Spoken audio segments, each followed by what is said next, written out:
It's April 9, 1944. About 400 8th Air Force heavy bombers of both types hit aircraft factories and airfields in Germany and Poland.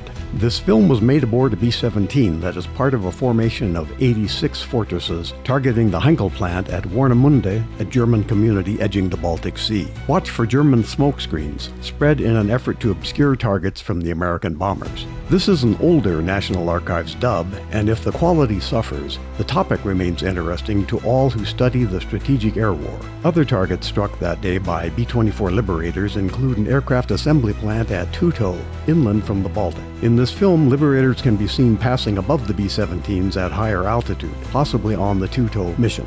Of the approximately 400 heavy bombers aloft this day, 32 are lost according to the Air Force. The stoic call of duty demonstrated by these men inspires us all.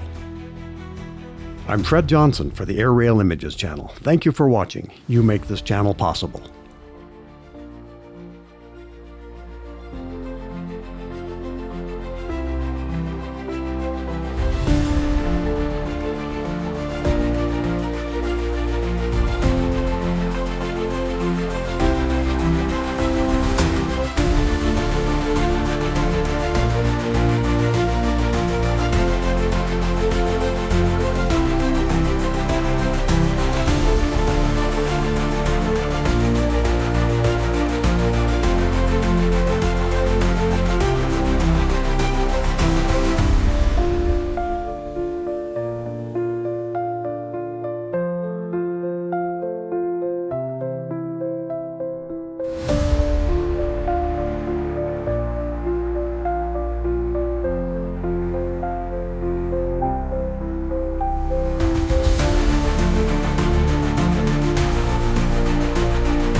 This is Airailimages. Hit the button and subscribe.